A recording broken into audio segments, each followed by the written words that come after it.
Hello, this is Emily Peters, Care of the Growing Family, Unit 6, Growth and Development Lecture. So what is growth? Growth is measurable.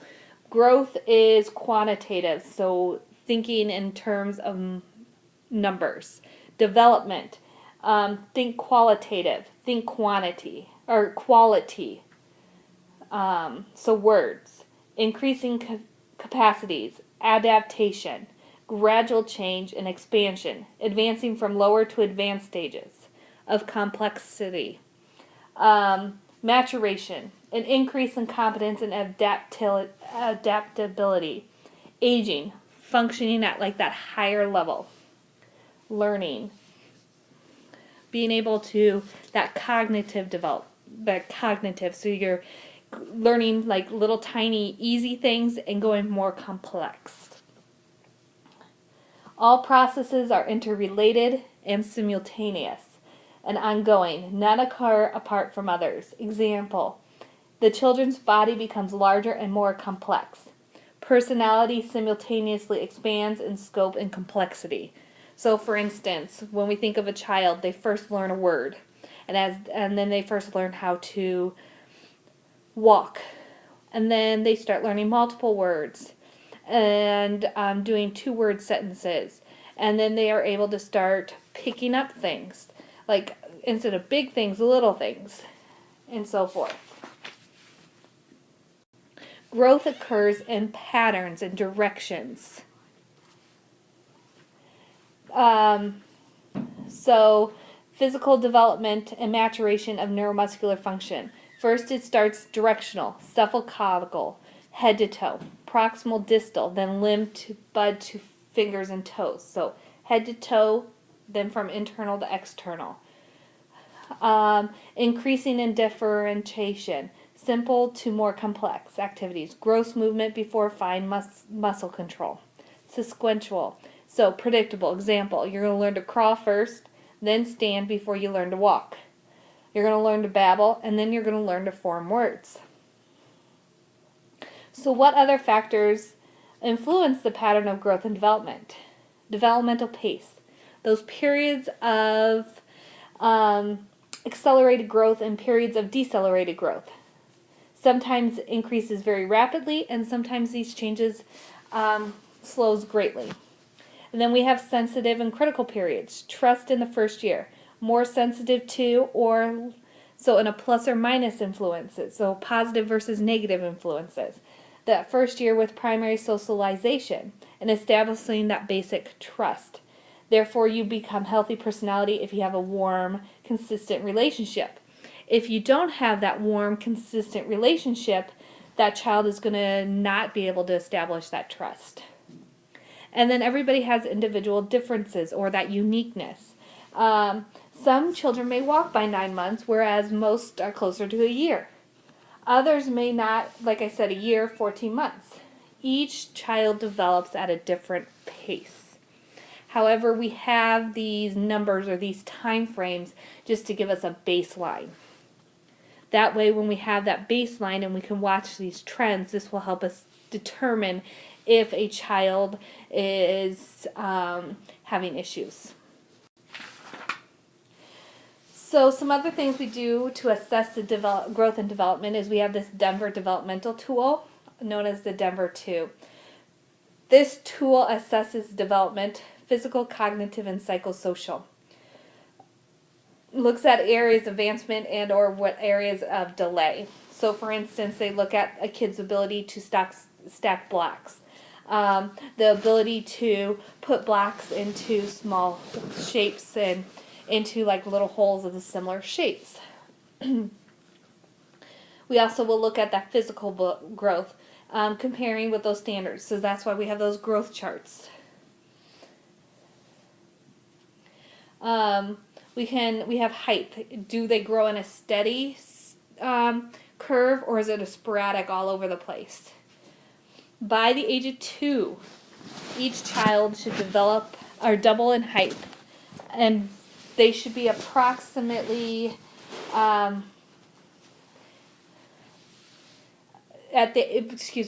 let's rephrase this. By the age of 2, you should be able to double that child's height and know an approximate height that they will be as an adult. So for instance, if that child is 3 foot at the age of 2, then that child should be approximately 6 foot by when they reach adulthood. This is very important to know, that weight. Each kid has expected weight gains in the first 2 years. By 6 months of age, their birth weight should double. So, for instance, if they were 5 pounds at birth weight, by the age of 2 years, they should be 10. If they were 5 pounds at birth, by 6 months of age, they should be 10 pounds. By 1 year of age, their birth weight should triple. By 2.5 years of age, their birth weight should quadruple. And then after the age of 2, their weight should increase by 4 to 6 pounds per year. We will go over this in class. We'll also discuss this in class. We watched that baby head to toe assessment already. I will try to find a video on a good child assessment. And then your ATI skills module has a bunch of them that if you wanted to review it, I would recommend it. We don't have to do it for this course, but next course you will have to. Some other influencing factors on development. Nutrition. We need to look at hereditary, hormonal, so that neuroendocrine stuff, the hypothalamus region, endocrine, growth hormone, thyroid hormone, androgens. Maintains genetically determined growth patterns. You have that interpersonal relationship, quality and quantity of contacts with other people exerts influence. So if that person doesn't get that contact with others, that's going to affect their growth and development. An increased range of contacts is essential to learning and development of a healthy personality. Socioeconomic level, increased height in association with this. So the better your diet, the better your growth is going to be. Disease processes. Do we have any skeletal disorders such as dwarfism? What's going on with your metabolism? Do you have a disorder related to that? What's going on with your heart and your respiratory status? What's going on in your environment? Will that affect how a person grows? Do I have physical injuries? What kind of chemicals am I exposed to? Radiation, lead,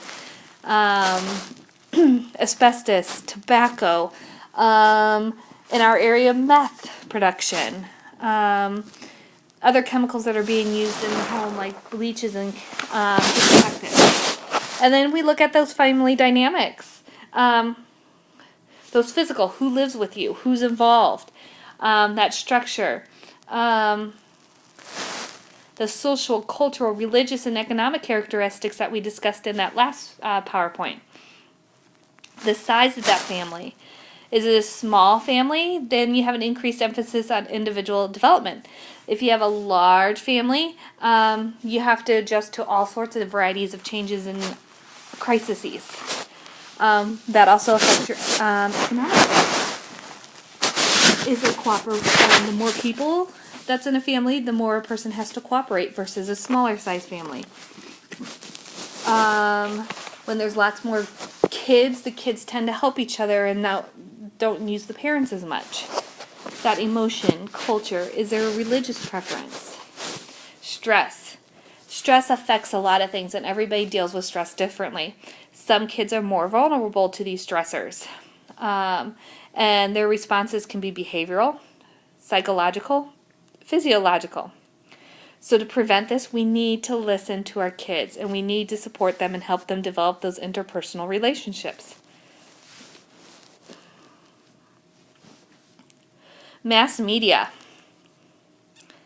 So the media is important, but could it be a negative as well? We need it for knowledge about the world. Reading. It could affect their reading. It can affect school abilities. It could help school abilities. Fairy tales. Fairy tales can be great. It helps confront kids with emotional predicaments, and many times they offer ways to dealing with them. However, they can be negative as well. Movies. Too much violence. Could that affect a child's ability to distinguish between reality versus fantasy? Television.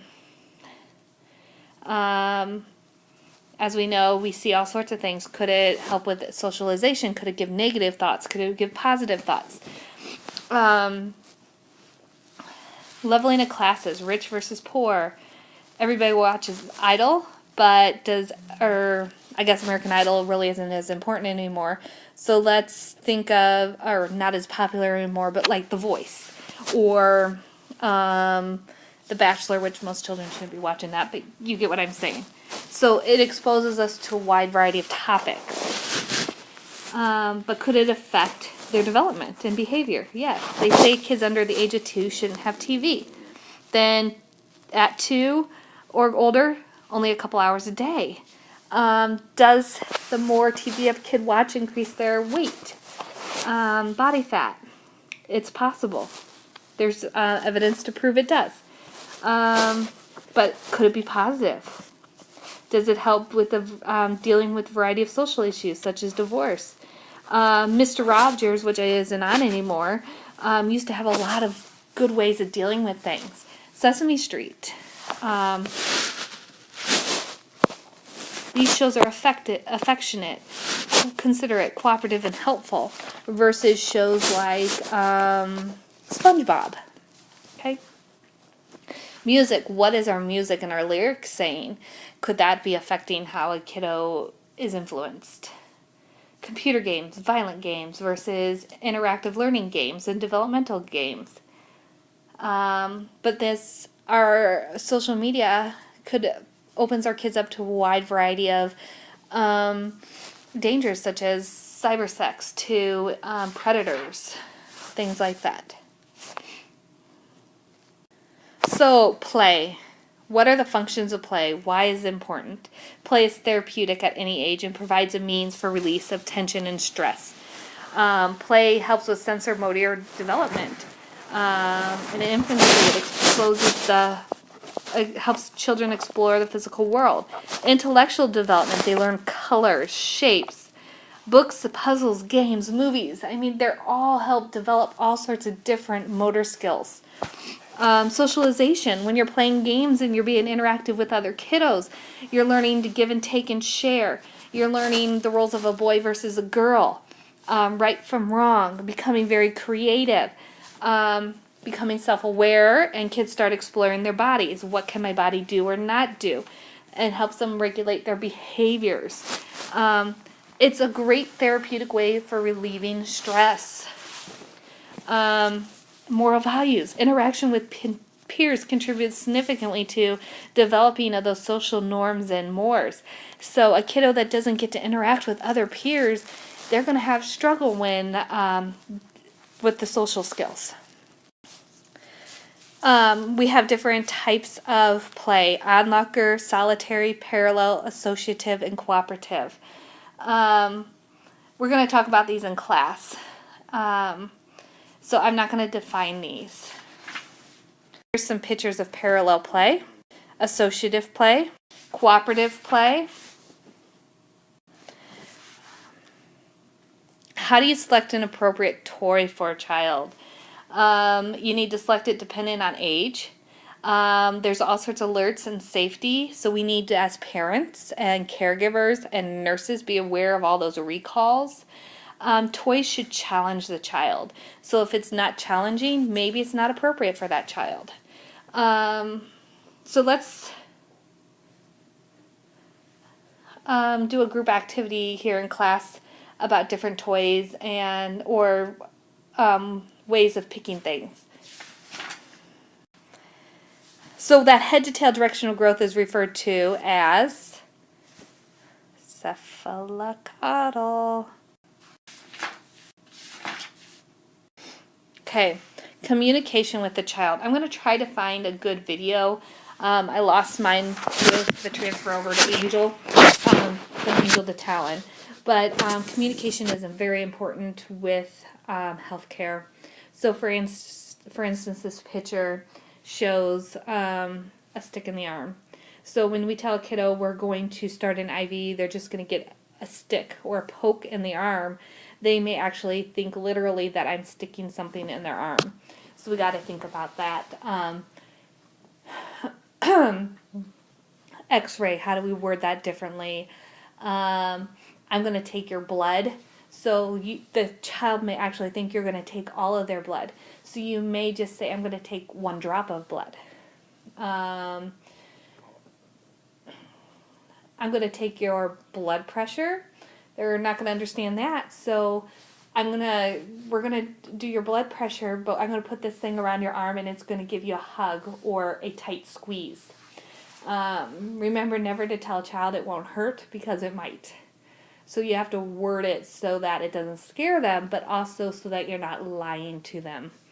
Trying to think of some other words. Why don't you guys try to come up with some words that we use on a regular basis in the nursing field for adults that may be interpreted differently by a child, and let's see as a group in class if we can come up with better ways to say those. And that is the end of this PowerPoint.